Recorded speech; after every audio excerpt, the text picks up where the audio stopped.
నమస్కారం. మేడం, 2025 సంవత్సరం ఎలానో గడిచిపోయింది. మరి 2026 వచ్చే సంవత్సరం ఏ ఏ రాశి వారికి ఎలా ఉండబోతుంది అంటారు? అసలు అన్ని రాసుల వారికి బాగుండాలని కోరుకుందాం. ఎందుకంటే కొత్త సంవత్సరం అందరూ కొత్త ఊపుతోనూ కొత్త ఉత్సాహంతోనూ మొదలెడుతూ ఉంటాం. అంటే న్యూ ఇయర్ అలాగే సెలబ్రేట్ చేసుకుంటారు.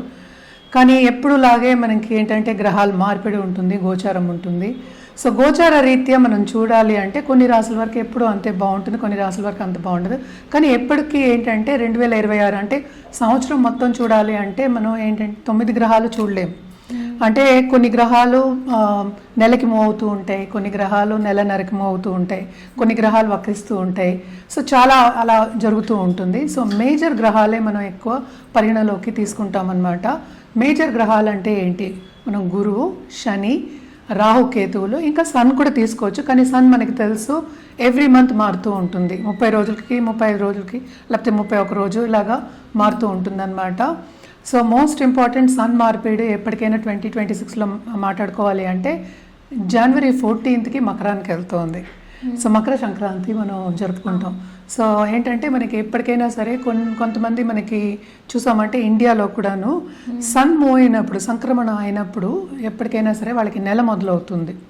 మనం ఏంటంటే చంద్రమానం చేస్తాం. చంద్రుడు ఎక్కడ స్థితిలో ఉంటే ఆ మాసం మనం తీసుకుంటాం అనమాట. అదే ఇప్పుడు రోహిణి నక్షత్రం కానీ మృగశిర మాసం అలా చెప్పుకుంటూ ఉంటాం అన్నమాట. శ్రవణ మాసం అలా చెప్తాం. సో ఎక్కువ ఏంటంటే మనం చూసుకునేది చంద్రమానం. కొంతమంది ఏంటంటే సన్ చూసుకుంటారు. అలాగే టామిల్ న్యూ ఇయర్స్ డే మనం చూడాలి అంటే కనుక వాళ్ళకి April 14th సన్ ఉచ్చారణ కూడా వస్తుంది. అప్పుడు ఏంటంటే మేషంలో ఉంటుందన్నమాట. తర్వాత మళ్ళీ 15కి మనకి ఐ థింక్ 15th 16th మనకి మళ్ళీ ఏంటంటే వృషభానికి మూవ్ అవుతుంది. సన్ 1 మంత్కి మూవ్ అవుతూ ఉంటుంది అనమాట. అంటే February 14th ఏమో మనకి కుంభానికి వెళ్ళడం. తర్వాత మనం చూసాము అంటే మనకి March I think 16th 17th అంటే 1 డే ఇటు అటు అవుతుంది. మనం ఎగ్జాక్ట్గా ఏంటంటే క్యాలెండర్ పెట్టే చెప్పగలం, అన్ని గుర్తుపెట్టుకోలేము. సో సన్ సంక్రమణం కూడా మనం చూసుకుంటూ ఉంటాము. ఇంకోటి ఏంటంటే జూపిటర్ అంటే మేజర్ గ్రహం మనకి.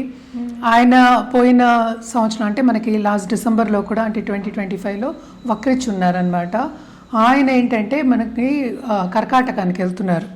కర్కాటకానికి వెళ్తే ఏంటంటే ఉచ్చస్థితిలో ఉంటారు. సో ఈ సంవత్సరం కొంతవరకు ఉచ్చస్థితిలో ఉంటారనమాట. అదేంటంటే ఎప్పుడు అవుతోంది అంటే మార్చ్కి అవుతోంది, March 11th.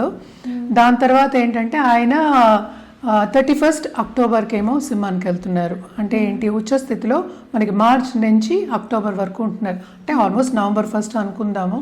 తర్వాత శని వక్రించడం ఏంటంటే 27th జూలై ఆయన మీనంలో ఉన్నారు.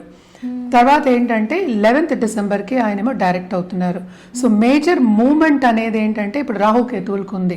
December 5th రాహు ఏమో మకరానికి వెళ్తున్నారు, కేతు ఏమో మనకేమో కర్కాటకానికి వెళ్తున్నారు.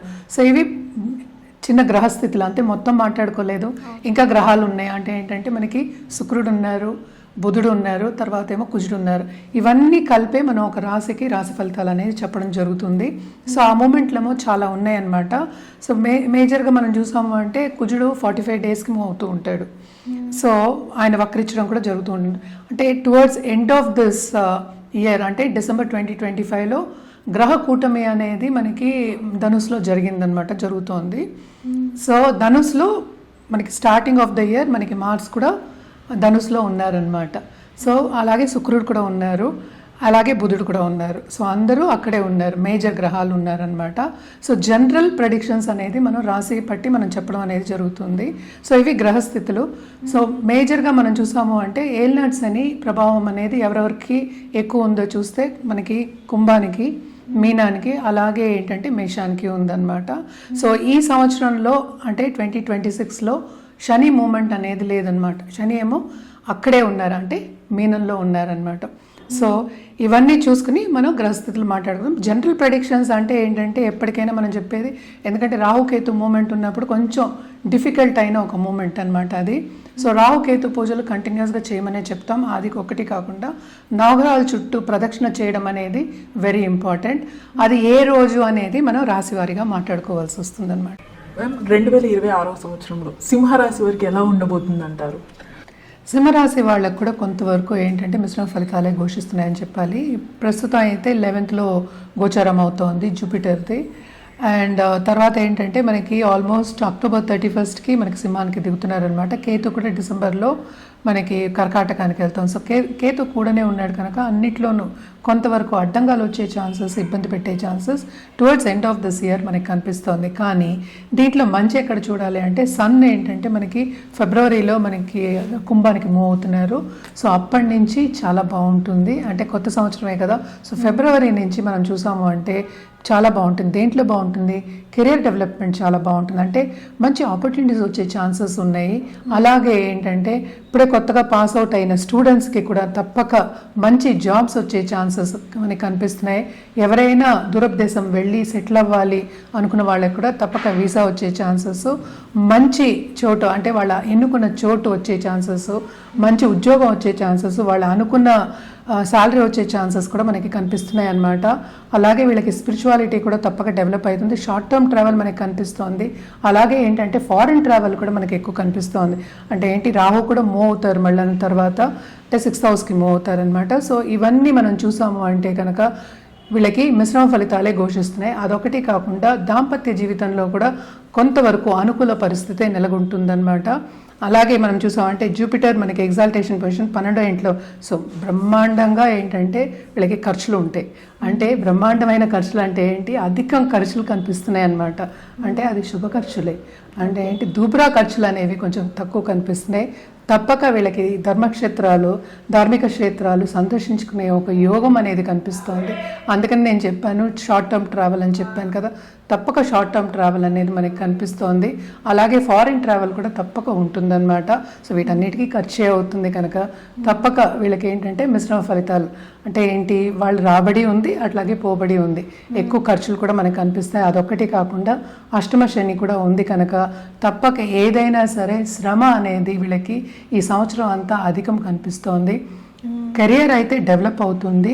అంటే ఏంటి, కొంతవరకు స్టాగ్నెంట్ అంటే ఒక స్టెప్ ముందుకేస్తే 2 స్టెప్పులు వెనకాల వేయాలి అని చెప్తూ ఉంటాం కదా. సో ఫాస్ట్గా మూవ్ అవ్వదు అనమాట.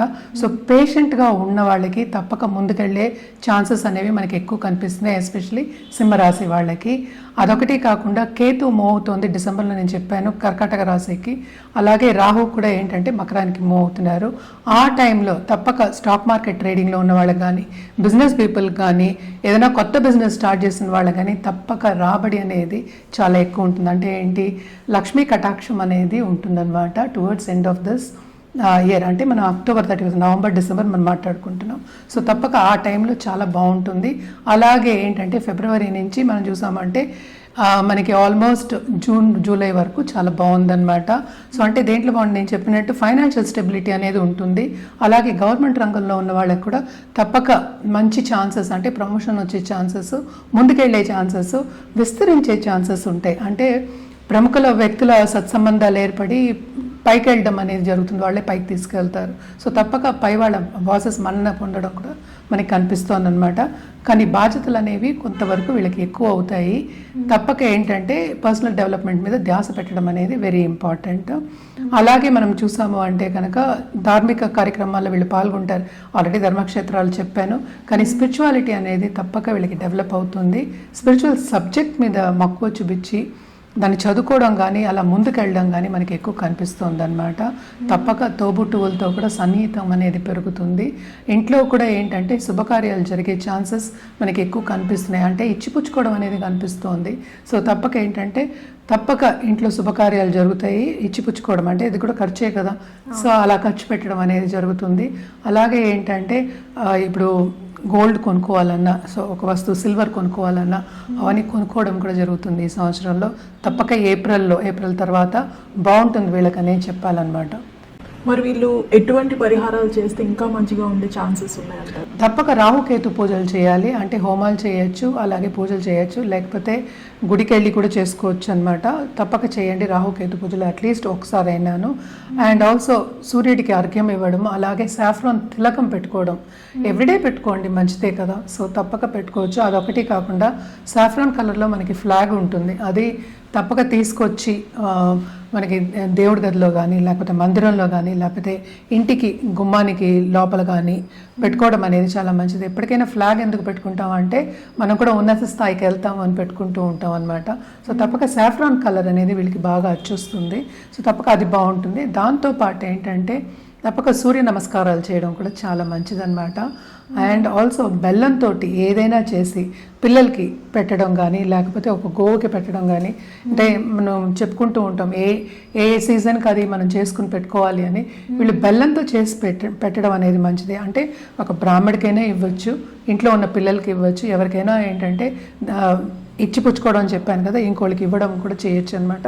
సో బెల్లంతో చేసేది చేయండి, చాలా మంచిది. మనం కలర్స్ విషయానికి వస్తే కనుక తప్పక వీళ్ళు ఎల్లో, అలాగే ఆరెంజ్ అండ్ గోల్డ్, ఇవి 3 వాడచ్చు. ఎవ్రీ సండే వాడి చూడండి, చాలా బాగుంటుందన్నమాట.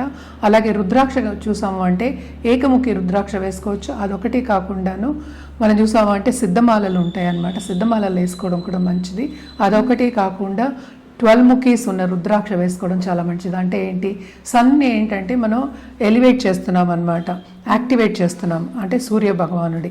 సో ఇది యాక్టివేట్ చేస్తే ఏంటంటే ఈ రాశికి అధిపతి కనుక ఇంకా బాగుంటుంది. అదొకటి కాకుండా వీళ్ళు కూడా మనకి క్రిస్టల్స్, పైరైట్ క్రిస్టల్స్ అనేది వేసుకోవచ్చు. ఎందుకంటే సంపదని అట్రాక్ట్ చేయడానికి ఏదైనా కొంతవరకు ఈజీగా అవ్వాలి అంటే పైరైట్ క్రిస్టల్స్ మనకి ఏంటంటే ఇవి కూడా దొరుకుతాయి అనమాట. బ్యాంగిల్ లాగా దొరుకుతుంది, బ్రేస్లెట్ లాగా దొరుకుతాయి, అవన్నీ కూడా వేసుకోవచ్చు అనమాట.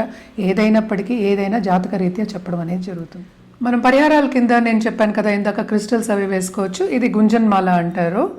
గుంజన్మాల ఏంటంటే కంప్లీట్గా లక్ష్మి అట్రాక్ట్ చేయడానికి అనమాట. మనం ఎప్పుడు అనుకుంటూ ఉంటాం కదా, చంచల లక్ష్మి మన దగ్గర ఉండదు, ఇస్తూ ఉండాలి అంటే రొటేషన్లో ఉండాలి అనుకుంటూ ఉంటాం.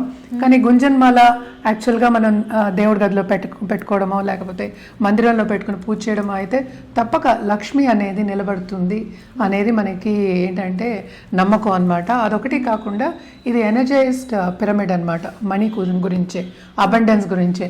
పైరైట్ మళ్ళీ ఏంటంటే ఇక్కడ మనకి టైగర్ స్టోన్స్ ఇవన్నీ ఉన్నాయి. పైన చూసావా క్రిస్టల్ ఉంది, అదేమో కాపర్ తోటి వైర్ పెట్టి మనం ఏంటి దానికి బ్లెస్సింగ్ ఇచ్చి ఆల్రెడీ ఎనర్జైజ్ చేసి ఇస్తాం. ఇక్కడ కూడా మనకి కాపర్ వైర్ ఉంటుంది. సో ఇది కూడా ఏంటంటే ఇంటికి గుమ్మానికి ఎదురుకుండా పెట్టుకుంటే చాలా మంచిది, డబ్బుని అట్రాక్ట్ చేయొచ్చు. అదొకటి కాకుండా చాలా మటుకు ఏంటంటే నెగిటివ్, అంటే చాలామంది ఏంటంటే దృష్టి దోషం అనేది ఉంటుంది, నరదృష్టి అనేది కూడా ఉంటుంది. వాటన్నిటికి కూడా ఈ క్రిస్టల్ అనేది పనికొస్తుంది. ఓన్లీ ఇంట్లో నేను మేము షాప్ వాళ్ళు బిజినెస్ చేసే వాళ్ళు ఉంటారు కదా, వాళ్ళు తప్పక షాప్ వాళ్ళు పెట్టుకొని ఏదైనా సరే ద్వారానికి ముందు పెట్టుకుంటే షాప్ వాళ్ళకి ఇంకా ఎక్కువ కావాలి కదా. సో ఇదొకటి కాకుండా మనకి ఏంటంటే ఇంకా ఉన్నాయి మన దగ్గర, వాస్తు క్రిస్టల్స్ అనేవి ఉంటాయి. అలాగే ఏంటంటే గోమతి చక్రాలు ఉంటాయి అన్నమాట, దాంతో పాటు ఉంది. అండ్ ఆల్సో నవధాన్యాలది కూడా ఉందన్నమాట. అలాగే రుద్రాక్షది కూడా ఉంటుంది. సో రుద్రాక్ష పెట్టి నేను మనం ఇది పిరమిడ్ ఇస్తాం. సో ఇవన్నీ కూడా వాళ్ళు ఎదురుకుండా పెట్టుకోవచ్చు. ఎందుకంటే ఎనర్జైజ్ చేసింది ఎప్పటికైనా సరే మనకి బ్లెస్సింగ్స్ అనేది ఉంటుంది. సో బ్లెస్ చేసింది ఏంటంటే మన బ్లెస్సింగ్స్ తిరిగి వస్తాయి. సో తప్పక ఏంటంటే ఇవన్నీ ఎదురుకుండా పెట్టుకోవడం అనేది మంచిది. గుమ్మానికి ఎదురుకుండా లేకపోతే ఏంటంటే వాళ్ళ షాప్కి ఎదురుకుండా. సో మోస్ట్ ఆఫ్ దమ్ నన్ను క్వశ్చన్ అడిగేది కూడా నరదృష్టి గురించి అడుగుతూ ఉంటారు. నరఘోష అంటూ ఉంటాం. అంటే ఏంటి, ఒకటి నెగిటివ్గా చెప్తే ఆ నెగిటివ్ మనకి వస్తున్నప్పుడు పాజిటివ్గా పెట్టుకోవడం అనేది మంచిది కదా. సో పాజిటివ్గా కావాలి అన్నప్పుడు ఏంటంటే పాజిటివ్ థాట్స్ రావాలి. ఇప్పుడు నలుగురు వస్తారు, నలుగురు పాజిటివ్గా ఆలోచిస్తారని మనకి తెలియదు కదా.